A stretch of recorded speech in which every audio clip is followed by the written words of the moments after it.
when you're watching a James Bond movie or any intelligence movie, it makes you think that this government is so benevolent and they're just doing great causes to prevent harm to their people, which sometimes is the case.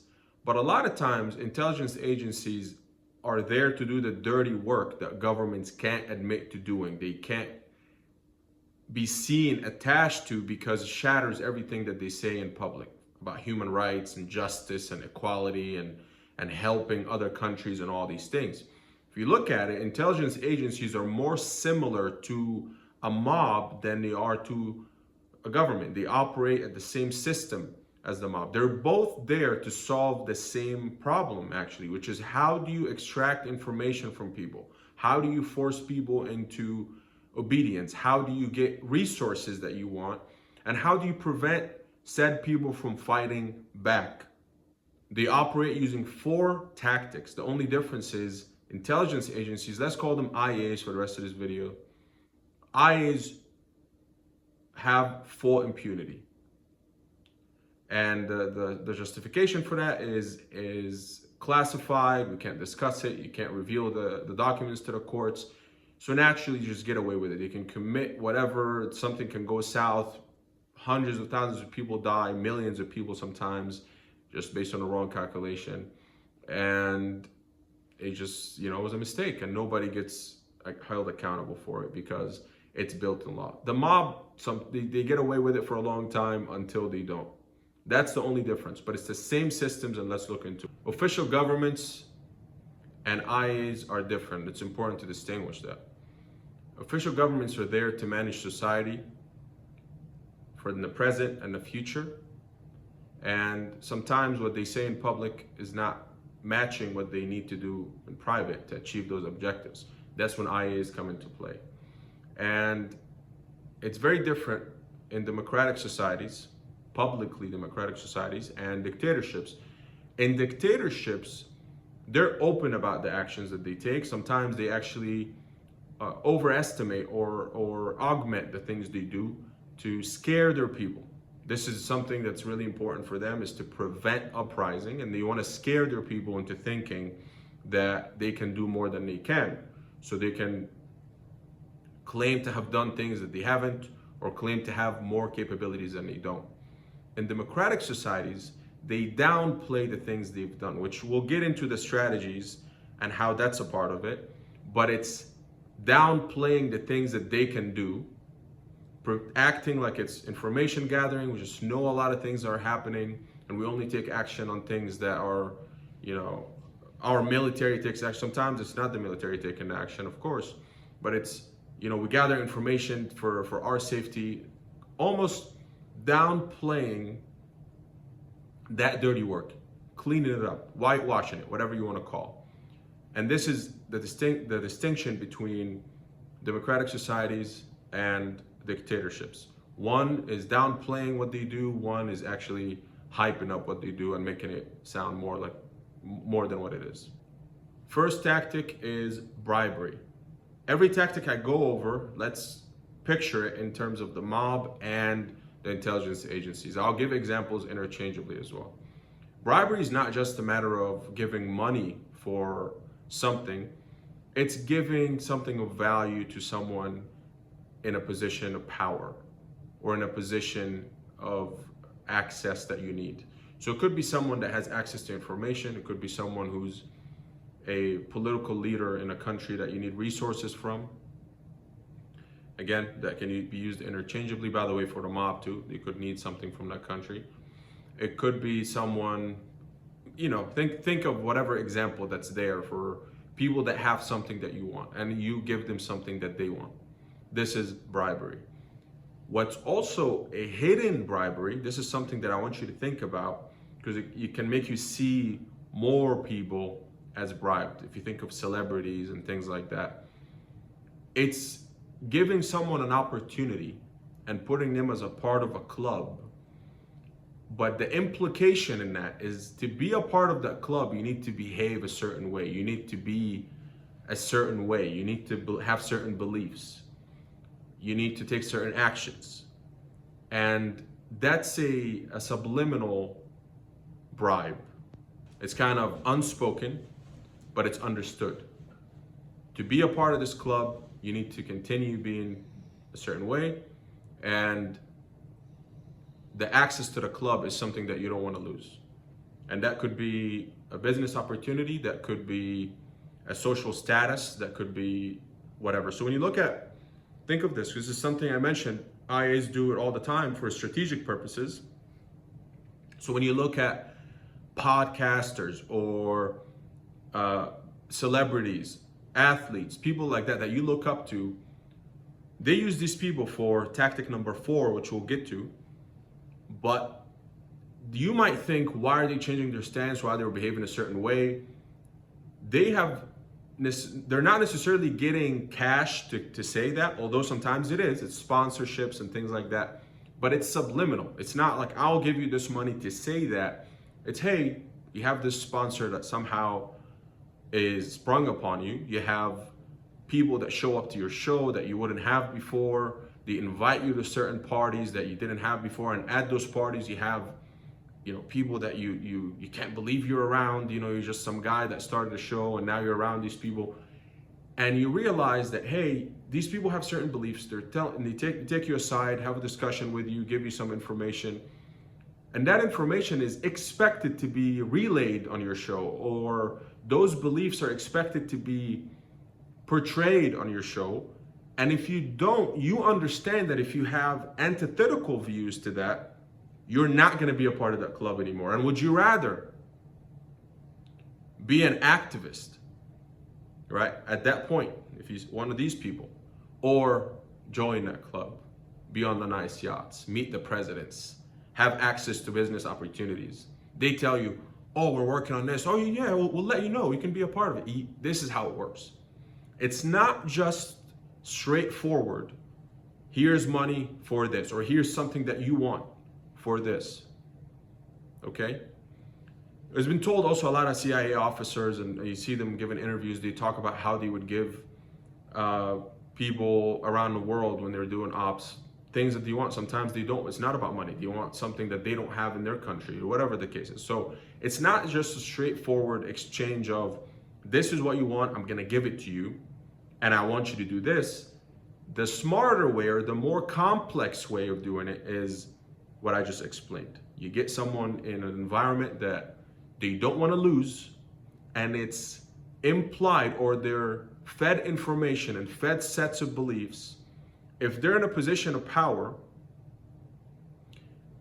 or a position that you can leverage somehow now or in the future, they understand that by going against those things that you're saying, by going against what that club is about, or the general belief or general values, general information that's being passed around in that club, by going against that, they lose access to that club, and it's not something that they want. Or they lose access to the sponsors or the business opportunity that they may have. And these people have families. These people, put yourself in their shoes. I'm not defending them. Obviously, you could be someone that thinks in terms of whatever money you make sure you don't need any more, so you don't sell your soul, or you're not in a position where you want more. More is always good without losing who you are, of course. If you lose who you are to chase more, then when you arrive at that, it's not you anymore. But this is a different story. I'm speaking here in terms of IAs and mob. You can think the mob does the same thing. Maybe at a smaller scale, because the government's obviously, and IAs can do that with top people in media, in business, and whatever, and let them have access to those things, or even offer them offer them government contracts. If it's, imagine you meet someone who's an investor, and they meet an up and coming CEO, and they let them as a part of the club. They let them in, and they say, hey, I know people in the government, can give you government contracts that will take your valuation to the next level. All these things. And if you're in that position, you now don't want to go against them at all. Not only that, you can give them access to things you're doing in your company, and so on.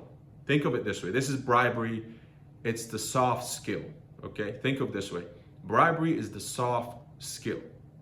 We'll get to the arm twisters later, but this is the soft skill, and all of them do it. The mob may do it at a smaller scale. You have a cop or someone at a port or whatever, someone in the county, someone in the city. Same tactic, maybe smaller scale. Unless it's an international mob, they can do that also with top people in government, top people in business. You never know. But it's the same tactic. Use soft skills to obtain information, values, resources, obedience, now or in the future. Now, if that doesn't work, you have the second tactic, which is extortion. That's when you obviously have to have the ability to extort someone. You have to have the ability to harm someone one way or another. And they, of course, do both, the mob and IAs. IAs have the full power of the government behind them and ridiculous budgets. And also the mob has a lot of money from all the different operations that they have. And they use that it's not just money, it's obviously building a network of people or things that can allow you for that extortion. In that case, that's when you start twisting arms. This is threatening, this is getting people, coercing people into action, this is getting people to do things that you don't want to do, but they have to, otherwise they're going to lose something or someone, they lose opportunities. This is when you can straight up tell someone, I need you to do this, or all your sponsors are gone and your show's canceled. Maybe we can even get you off certain platforms and stuff like that. Okay, this is straight up. This is now, there's bad blood, but you can't say anything, obviously, if you're in that position.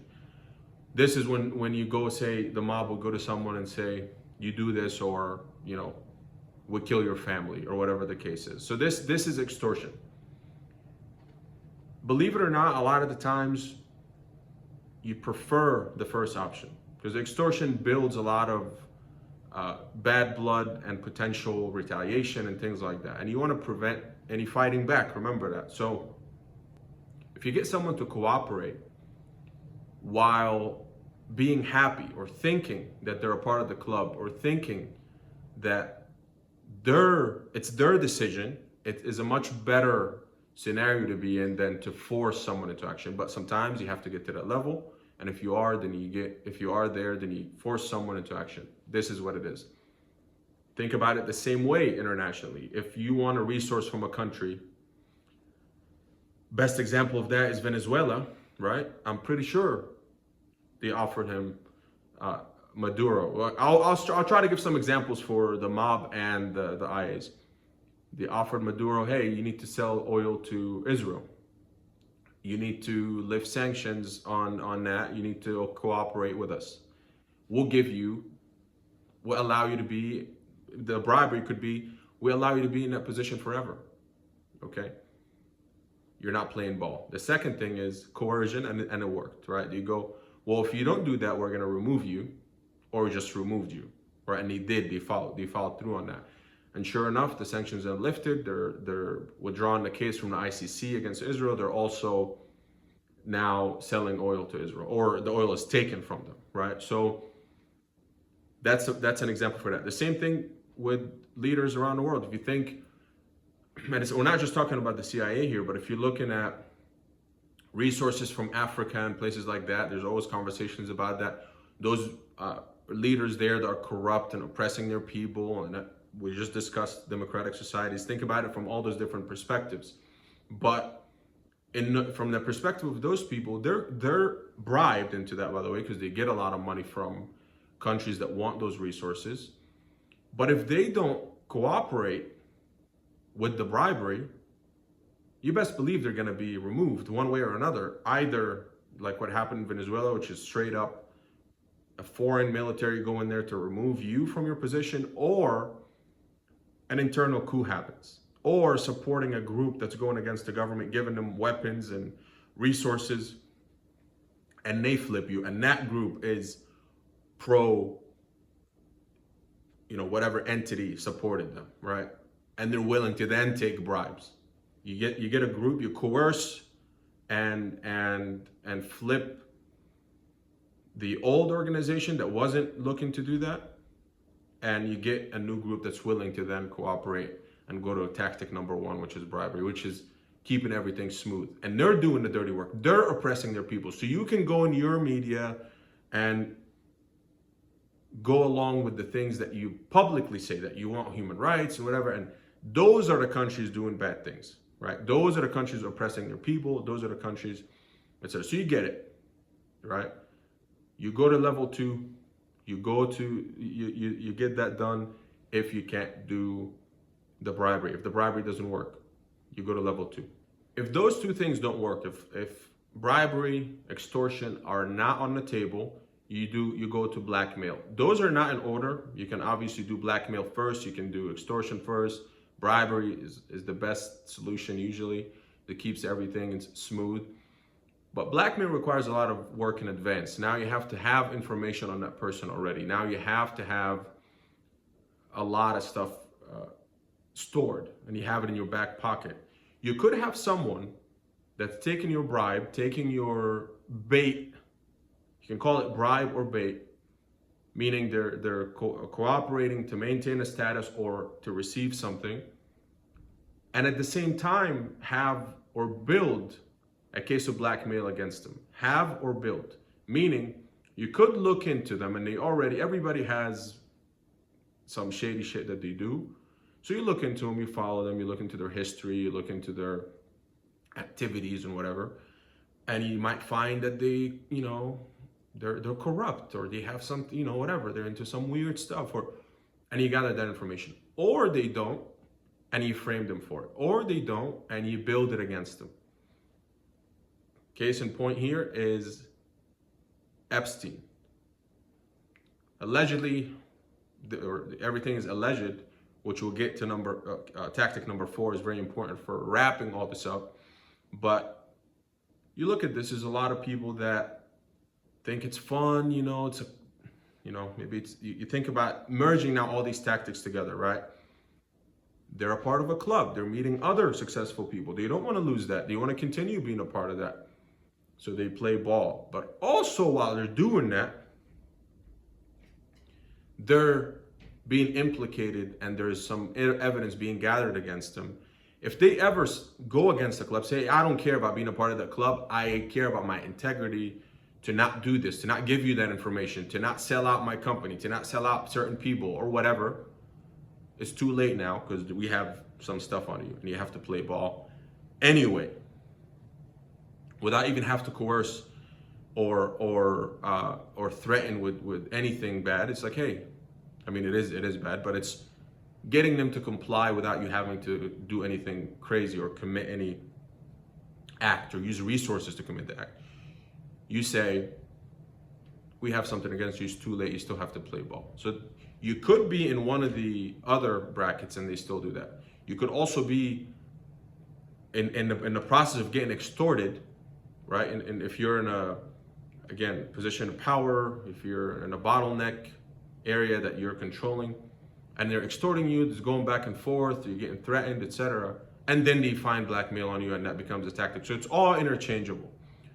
But you look at it, this is what it is. You build a case or you find something, and you get people to cooperate. You can see, again, intelligence agencies, of course, use that. Honeypot, this is favorite tactic for a certain country, for clear, you can think what Epstein is for. We'll get to number 4. I will talk about it more in that, and actually in that section. And blackmail is a powerful, powerful tool that they use. You look at you could blackmail politicians into a vote. You could blackmail, and by the way, the mob and INIAs, foreign intelligence agencies, can blackmail politicians in whatever country, right? If they're not going to take a bribe, if there's a lot of checks and balances for that, and they're not going to play ball, they're not just going to play ball because of a donation, they're not going to play ball because whatever, you can't extort them. It's risky to try to extort a public official and things like that. Well, blackmail is perfect, right? You get something on them. You find something on them, or you build a case against them.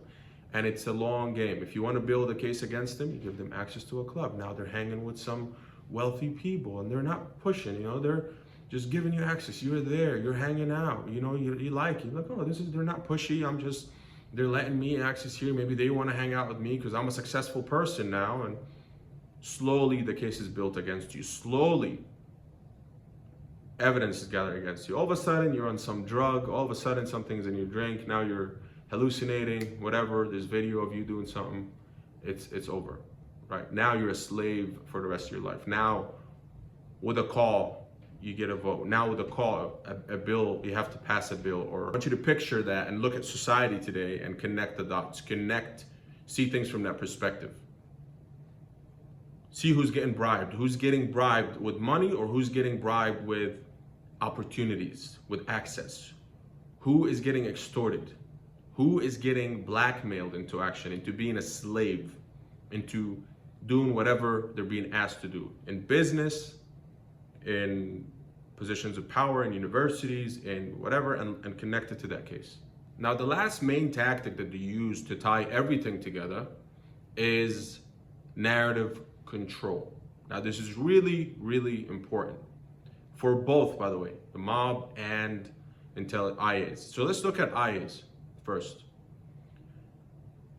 I mentioned in democratic societies, and the more publicly democratic society, the dirtier those agencies are, the more antithetical they are to the views or to the public views of the government, because they claim to be democratic about human rights, about this and that, justice and whatever, right? You want the best for the world, and they're the ones usually causing other people to die around the world, other people to suffer, taking resources from people, putting them in poverty, installing or bribing someone or extorting someone into being in a position of dictatorship to extract resources from that country, or to get that country to be obedient or cooperative in things that they want, while harming the locals of that government, or at the expense of the locals of that government. So you have to then do a lot of narrative control. That's when you have Hollywood doing movies that glorify operations. James Bond is always doing something good, right? People are about to kill innocent people, and he has to go find the bad guy, right? Jason Bourne and whatever. You know the gig. But it's narrative control. Media, same thing. What's really important in narrative control is the things you do behind the scenes. It's not just media. It's not just movies and what they say in the media. And in the media, by the way, there's a lot of talk about who controls the media. There's many ways to control it. Could be by ownership, and then you hire the people. It's not just, you say, well, these are independents. Yeah, you just hire people that have the same views.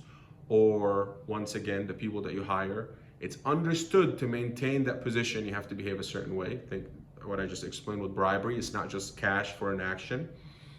Or an outside entity can infiltrate that organization and have their own people there, or do any of those tactics to those people.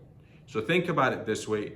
If it's fully independent, you can still influence it, or you could own it and influence it from the top down. So it's not just media and Hollywood and movies and stuff, though. There's ways to do it on the back end, meaning I can bribe somebody, I can get someone to do all these things, I can extort someone, I can blackmail someone, all those things, but have a fail-safe, which is, if all is revealed, in the case of Epstein, you have someone else to blame. You say, oh, it was the Russians.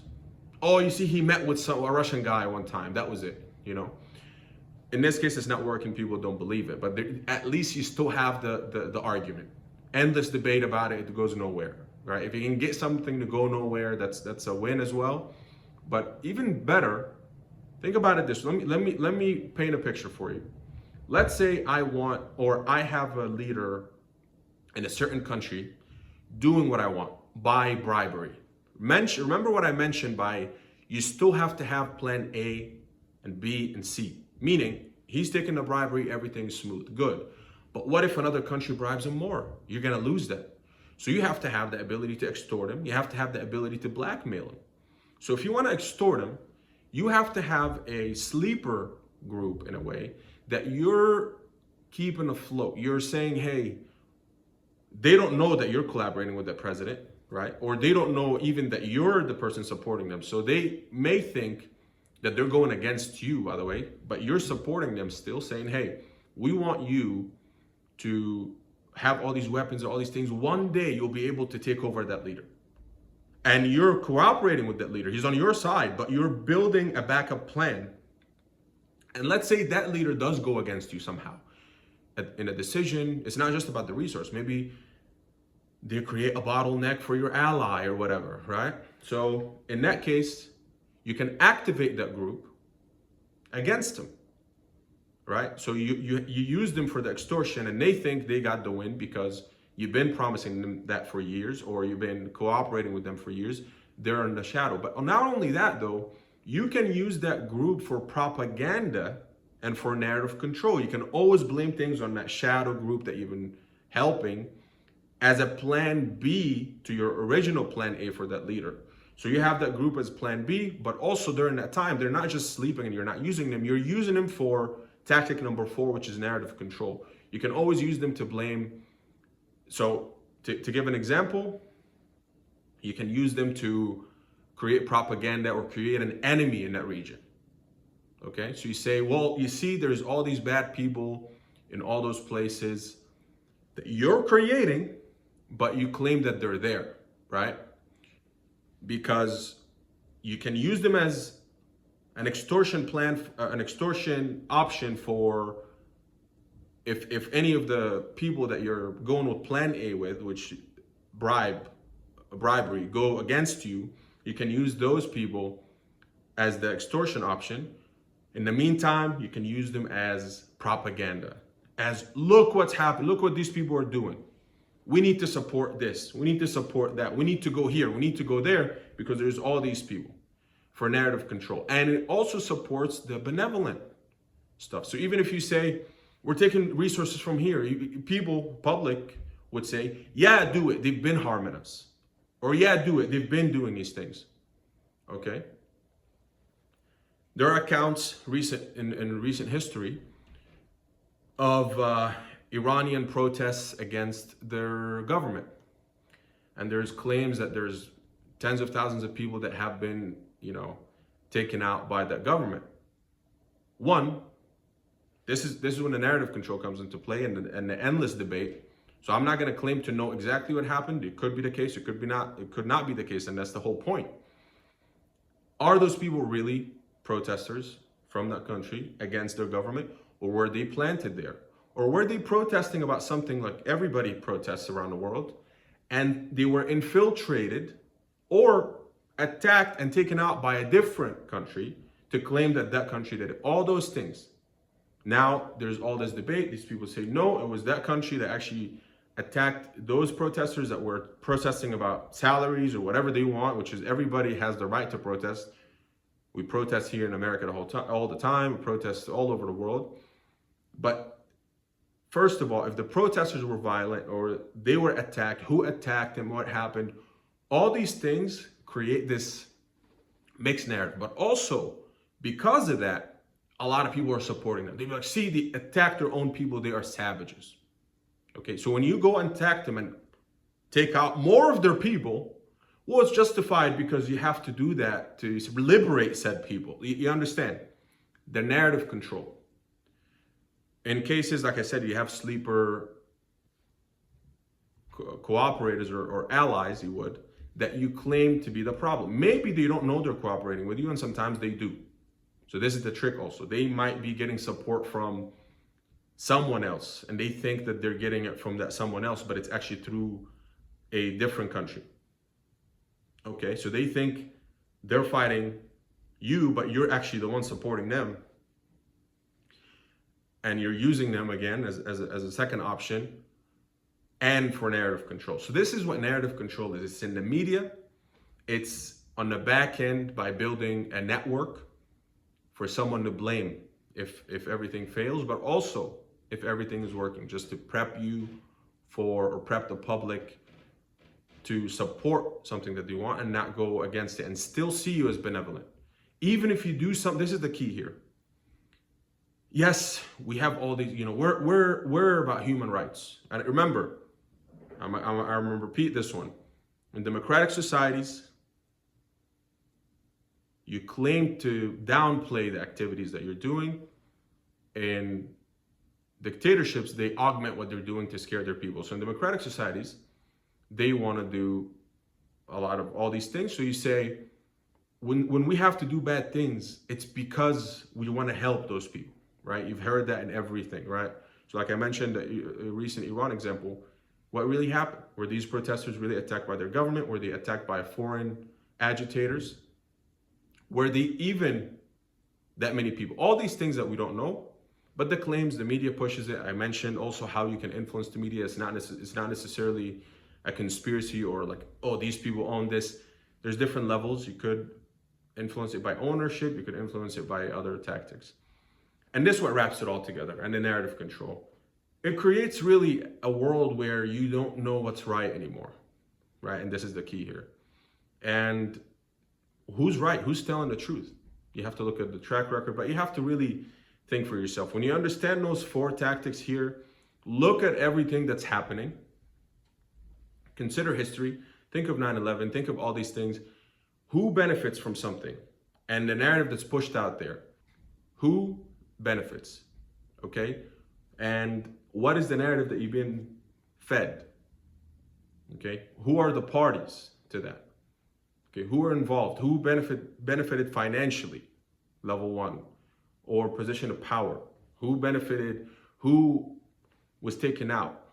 Who was coerced? Who was blackmailed? All those things, okay? And what is the narrative? Almost every time the narrative, the public narrative is not the case, okay? In everything. But once again, I don't want to claim something because everything is a conspiracy. That's the whole point, is you never know the truth. And if you really truly believe one scenario, it becomes a conspiracy. Because how do you know that's the case? Maybe the public narrative is the truth. And that's the point. It's never ending. So when the narrative is smooth, it serves its purpose. But even when it's disrupted, when it's questioned, it's just endless debates. Every scenario is a conspiracy. There's a conspiracy about this, there's a conspiracy about that. It still achieves its purpose because there's no set in stone fact, okay? And the files are secret, nobody knows, people disappear that know, stuff like that. Now that you know all the different tactics, think for yourself whenever you see something that's public, whenever you see people changing their behavior or their views, whether they're in the media, they're politicians, even if their views are already a certain way, how did they get in that position? All those things, think about that.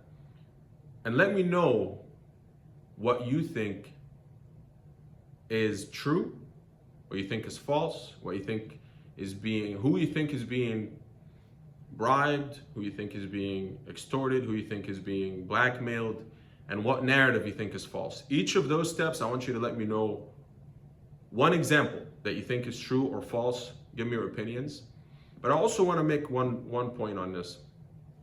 I mentioned the democratic versus the dictatorships and how they operate differently as in terms of public opinion and things like that.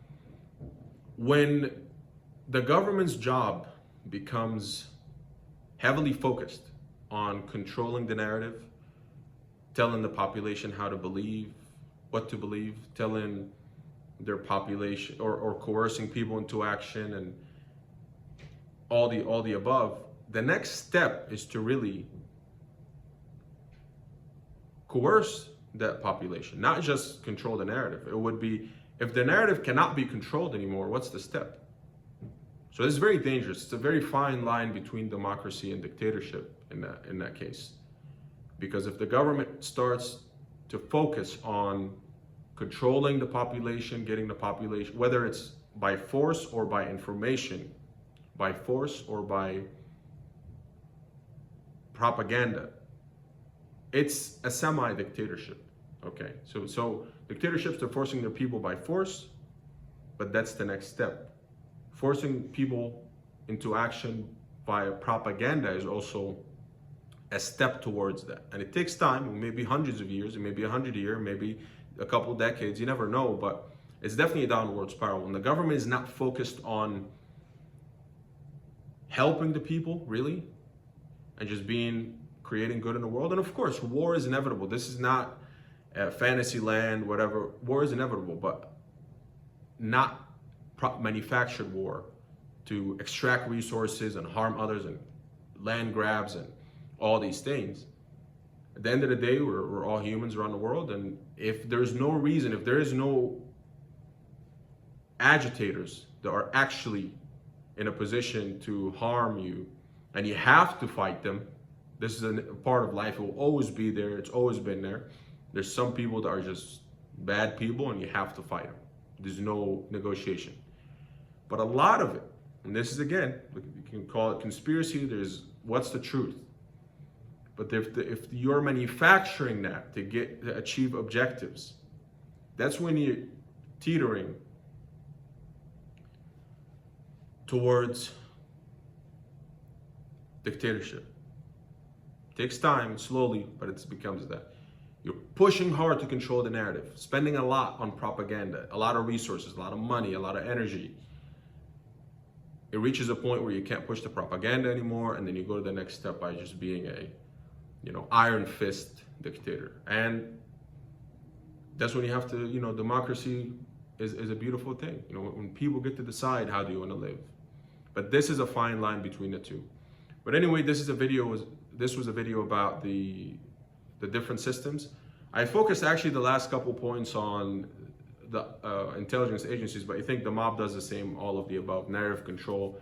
They donate to charities and things like that and act like they're good people. Sometimes they're in high society, they're in, memberships at places. So, similar to that, right? Make sure they're in the news about some good things they're doing. So think of it this way. But let me know in the comments, as I asked you, each of those strategies. Give me an example of something you think is happening. Subscribe, like, and share it with someone that you think will benefit from watching this, or you've had a discussion about this with before.